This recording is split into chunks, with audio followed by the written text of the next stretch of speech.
preguntar si para que puedan sembrar más trigo tengo que devolverle esto a los que ya tienen y tengo que recién estar dándole una tarjeta a las que no tienen nada. Miren qué país todavía nos falta construir. Espero que el que me siga pueda hacerlo mucho mejor y pueda hacerlo mejorando y dándole mayor y mejor igualdad para todos. La violencia nunca tiene explicación. Resulta chocante intentar encontrar las causas de tamaña agresión.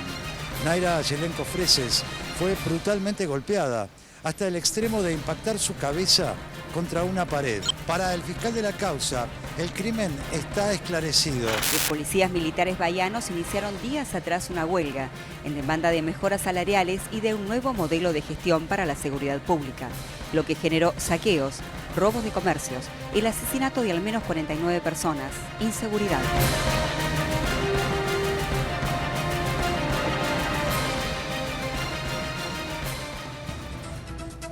Muy buenas noches, así comienza el resumen de noticias de la televisión pública. Lunes, una nueva semana y nosotros estamos aquí para compartir con ustedes media hora de información. Lo que para nosotros ha sido más importante de lo que ha ocurrido en la Argentina y en el mundo, lo vamos a compartir con ustedes. Como todos los días en este programa hay deportes, de eso se ocupa Gabriela Previtera. Muy buenas noches, Gaby.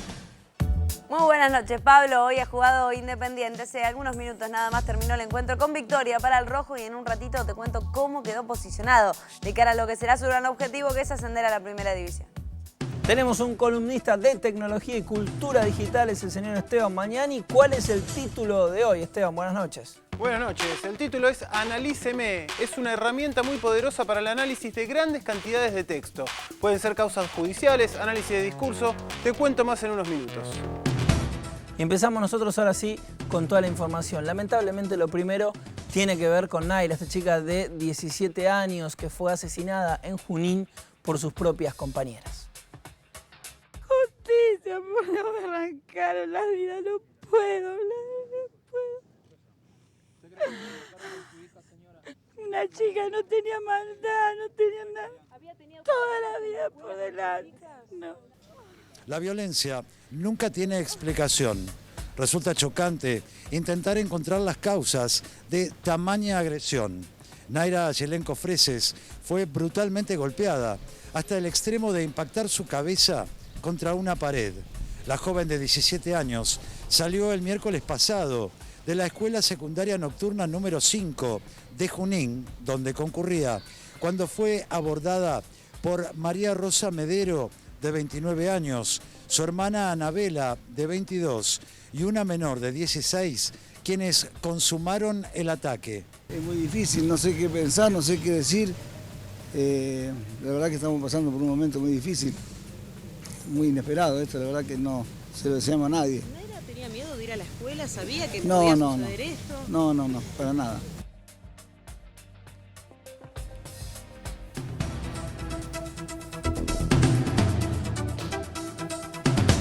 El ministro de Defensa, Agustín Rossi, consideró que el servicio militar obligatorio no tiene lógica ni desde el punto de vista de las políticas sociales ni desde el punto de vista de las políticas de defensa.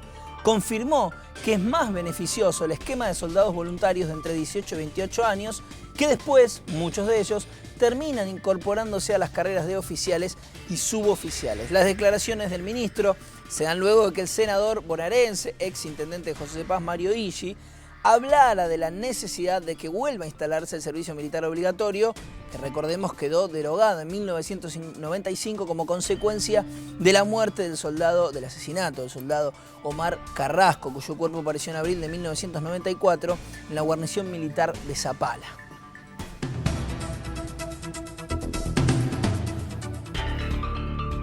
La presidenta Cristina Fernández encabezó un acto de firma de convenios con las provincias relacionados con la reestructuración de la deuda pública. También anunció un reintegro a productores trigueros y autorizó la exportación de 500.000 adicional de toneladas de trigo. Durante su discurso, que fue emitido a través de cadena nacional, pidió también a los bancos privados que otorguen más créditos a la producción. Uno se sienta muchas veces a hablar con empresarios, sean de la producción o del sector financiero, y lo primero que le plantean es el aumento de precios. Bueno, si no queremos que haya más aumento de precios, tenemos que prestarle primero más a la producción, al sector financiero, y a los productores tienen que producir más porque tienen asegurado el consumo por un modelo que ha asegurado que millones de trabajadores consuman. Anunciamos también que hemos autorizado a exportar 500.000 de toneladas más de trigo de las que ya habíamos autorizado. Este 500.000 también se va a hacer con el contraacuerdo de que si llegara a faltar trigo para el consumo interno, quienes sean autorizados, que en realidad son las grandes exportadoras para hacerlo, deberán comprar para precio interno y doméstico a su costa.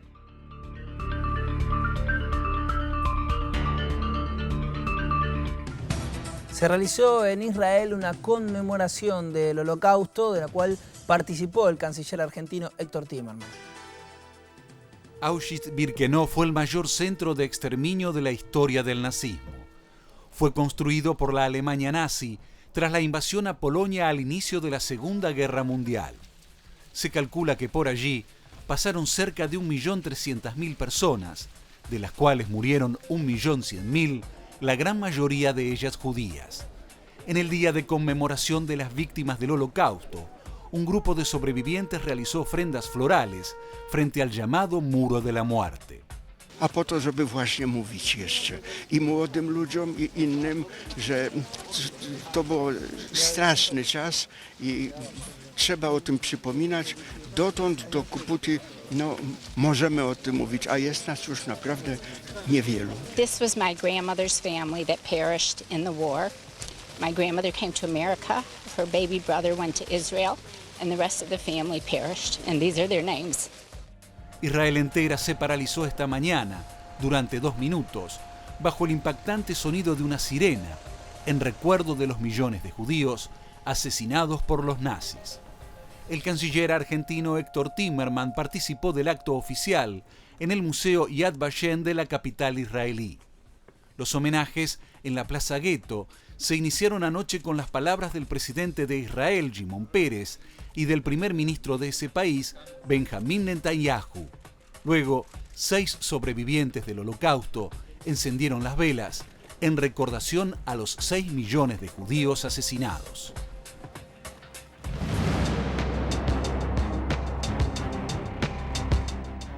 En Rosario, los menores de edad procesados luego de ser detenidos en búnkers donde se vende droga ascienden a 150 chicos de entre 16 y 18 años. La mayoría de ellos detenidos en puntos de venta de drogas o en sus cercanías. Los defensores públicos de la órbita federal consideran absurdo que adolescentes punibles terminen bajo procesamiento cuando se trata del extremo más vulnerable de la cadena de venta de estupefacientes a los que se incorporan por su vulnerabilidad. En ese sentido, la defensora oficial de la Justicia Federal, Matilde Bruera, reclamó que se deje de perseguir a los menores que atienden los búnkers de drogas, a los que calificó de víctimas porque dijo, siempre los condenados son los más pobres y el narcotráfico sigue circulando por otro lado.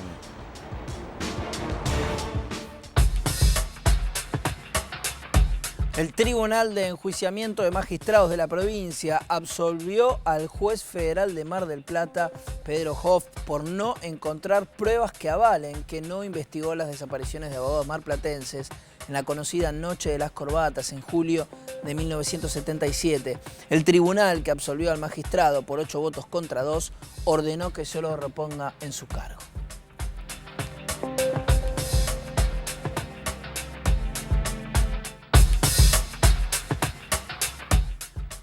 La Cámara Federal de San Martín confirmó el rechazo de un habeas corpus presentado para conocer el paradero de Luciano Arruga, el adolescente que desapareció el 31 de enero de 2009, después de haber sido detenido por policías bonaerenses de la seccional de Lomas del Mirador, donde se lo vio por última vez.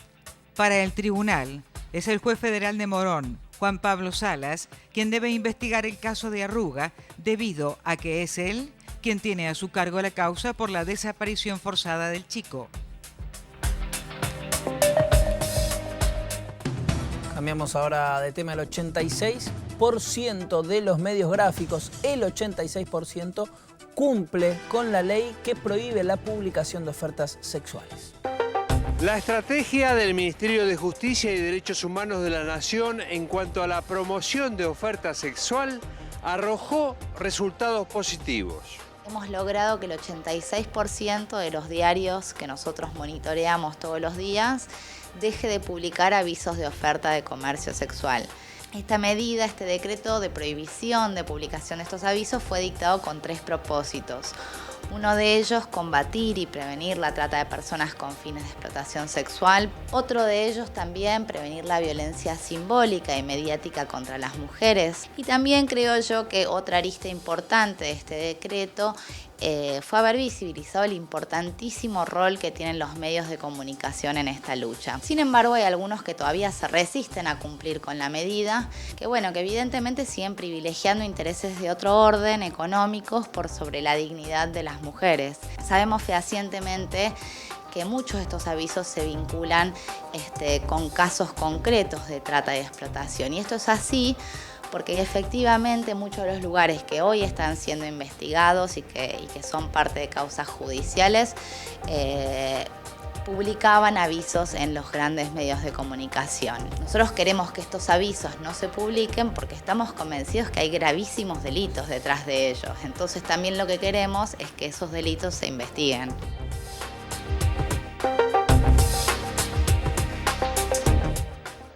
La empresa Telecom, a través de un comunicado firmado por su presidente Enrique Garrido, desmintió informaciones periodísticas dadas a conocer en el programa de Jorge Lanata respecto a que el secretario de Comunicaciones, Norberto Werner, mantenía deudas con la compañía. En el documento dirigido al titular de la Comisión Nacional de Valores, Telecom afirma que Werner, cuando se desempeñaba como director titular de la Telefónica entre 2011 y 2012, recibió anticipos de honorarios que quedaron cancelados luego de las resoluciones de las asambleas de accionistas, por lo que Werner no ha tenido ni tiene ninguna deuda con la compañía.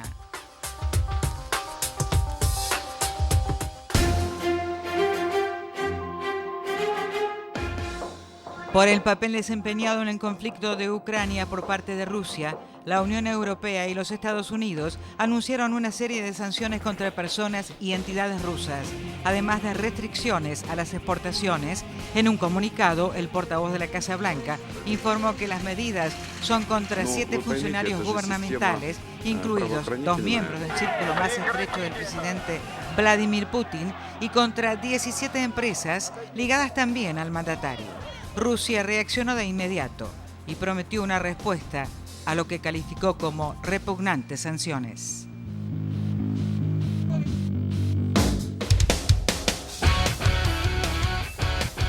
Es el momento de los deportes en este programa. Mi compañera, mi amiga Gabriela Previte. ¿Cómo va? Muy bien, ¿vos? Muy bien, estaremos hablando de fútbol hoy. De fútbol, por supuesto. Exactamente. De fútbol, adelante. Tenemos también noticias del Mundial, pero en este caso lo más importante para los hinchas de Independiente tiene que ver con que el rojo volvió a la victoria. Fue frente a Sportivo Belgrano, en un partido que tuvo que trabajar hasta el final, pero que se encontró con un regalo de un árbitro y que de esta manera entonces terminó quedándose con una victoria. Muchos podrán discutirlo, lo cierto es que es muy cuestionable lo que pasó en el penal y ya lo van a ver. Se ponía en ventaja el rojo, ponía el partido 1-0 arriba. Con el tanto de Cristian Tula, el enmascarado de Cristian Tula, recordemos que está operado de la nariz y tiene que usar esa protección para poder jugar. Pero iba a durar poco la alegría, menos de 6 minutos, porque aparecía César Medina tras la asistencia de Insaurralde para poner el 1-1 parcial. Después, Marcelo Vidal, 45 minutos y el encuentro que estaba 2-1, otra vez en favor del rojo. Ya en el complemento aparecía Federico Martonell. El partido se ponía 2-2, todo cuesta arriba, estaba para el conjunto dirigido por Omar de Felipe, que recordemos, por ahora está afuera de los puestos de ascenso directos a la primera división. Había un penal.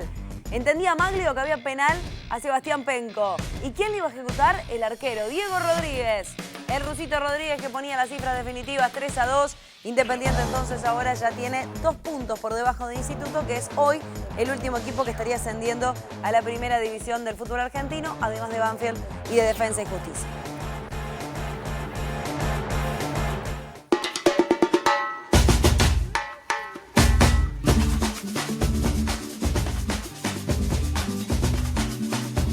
Cada vez falta menos para que arranque el próximo Mundial de Brasil 2014. 45 días y están muy preocupados por la seguridad en el país vecino, obviamente para recibir a millones y millones de turistas que vayan a visitar esta Copa del Mundo. Tal es así que lo que hicieron es mandar a un grupo de policías directamente a entrenarse a Estados Unidos.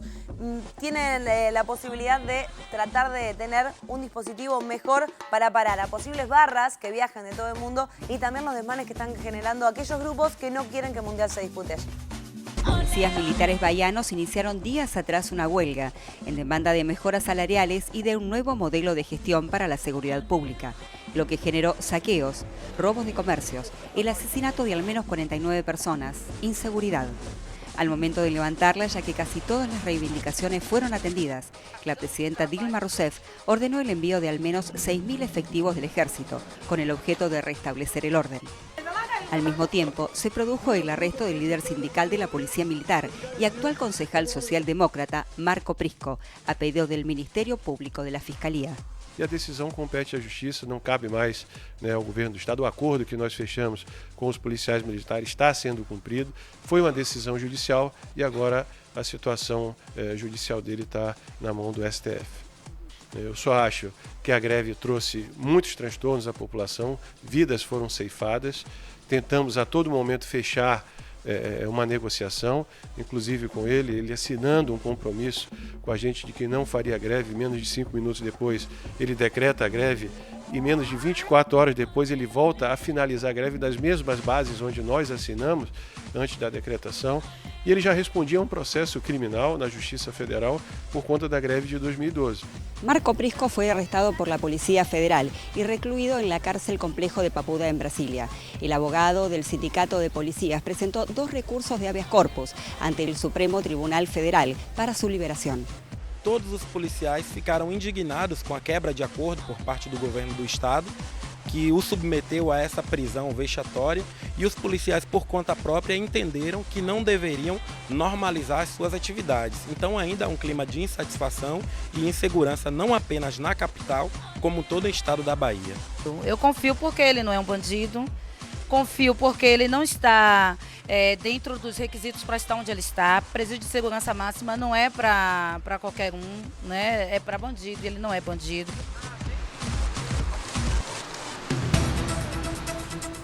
Y nosotros tenemos más información en este picado de noticias.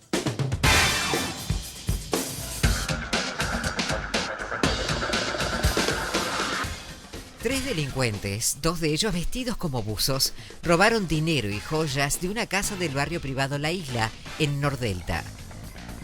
Se cumple una semana de la protesta de la corriente villera en el Obelisco, en reclamo de planes sanitarios y de urbanización. El gobierno nacional promulgó la ley que avala el tratado con la petrolera española Repsol por la expropiación del 51% de las acciones de YPF. En el caso de Leonardo Santillán, hermano de Darío, asesinado junto a Costegui en 2002, calificó como cínicos los dichos de Duhalde, quien hace unos meses dijo que sentía a Darío y a Maxi como a hijos. El secretario de Comercio, Augusto Costa, se reunió con intendentes de la provincia de Buenos Aires para avanzar en la articulación de políticas conjuntas en el marco del programa Precios Cuidados. Vamos a permitir, a partir de la coordinación y la interacción con los distintos referentes de los municipios, llegar a distintos formatos de comercialización que hoy todavía no están incorporados plenamente en la política de precios cuidados, como pueden ser los pequeños almacenes de barrio, las pequeñas empresas que pueden abastecer a las localidades, pero no a una gran cadena nacional, por ejemplo. Es el momento en este programa de la tecnología, de la cultura digital. Muy buenas noches, Esteban. Muy buenas noches, Pablo. ¿Qué tenemos hoy? Viste que hablamos varias veces de la dificultad de gestionar grandes cantidades de información, Big Data, ¿no? Hablamos también de Hackers, este grupo de periodistas e informáticos que trabajan en cómo procesar esta información y generar noticias. Bueno, desde hace unos años ya vienen trabajando sobre todo en temas de juicios de lesa humanidad, de represores y demás, y cómo hacer para gestionar la cantidad de causas que existe, toda esa información, cómo procesarla de una manera como para poder cruzar datos de las distintas causas respecto de, por ejemplo, dónde estaba un represor en tal momento, con quién estaba, en distintas fechas y distintos lugares. Al poder cruzar esa información, obviamente el abogado o el juez tiene más datos para poder hacer un seguimiento. Bueno, esta fue la idea que desarrolló Hackers y que dio origen a una aplicación llamada Mapa 76. De esa aplicación surgió más recientemente, lanzaron la versión 1.0 de Analíceme, ¿sí? Que lo que permite es subir mucha cantidad de información en formato texto, formato .doc, formato PDF, y de ahí el sistema automáticamente genera una base de datos. Todo esto es desarrollado por gente del software libre, grupos abiertos por los que ha pasado bastante gente, y bueno, ahora tienen un primer producto, una versión 1.0 funcionando en un servidor aún no tan grande, es decir que por ahí no está abierto a que todo el mundo se sume, sino que hay que pedir una suscripción, y están ofreciendo también la posibilidad de descargar un programa para utilizarlo localmente. El objetivo es mostrar el poder de esta herramienta. Pero entonces vos podés, Sí. la pregunta es, ¿se puede hacer con cualquier cosa? Con cualquier tipo de texto. Por ejemplo, Pero puedes hacerlo en tu discurso. computadora, te lo bajás y así haces el análisis. Sí. Lo que no se puede es, por restricción del servidor, hacerlo online. Eso es lo que Sí, estás se puede explicando. hacer online, pero por ahora de una manera Tiene ciertos restringida. Lo que sí se puede hacer es descargar la aplicación y ahí sí vamos a tener mucho más poder. Pero, por ejemplo, para los estudiantes de comunicación esto es ideal, que no saben sobre qué hacer su tesis. Bueno, acá descargan, qué sé yo, los discursos de Cristina de los últimos años y a partir de ahí hacer un análisis semántico que permita obtener ciertos datos. Análisis empresarios, de informes, reportes y demás. Una herramienta poderosa, están buscando más voluntarios, están buscando financiamiento. Yo creo que va a dar bastante que hablar, pero bueno, les cuento más a través de @EstebanTecno7 como siempre. Muchísimas gracias, Esteban. Nosotros nos vamos a ir a un corte, no se vayan, ya venimos, tenemos un poco más de resumen de noticias de la televisión pública.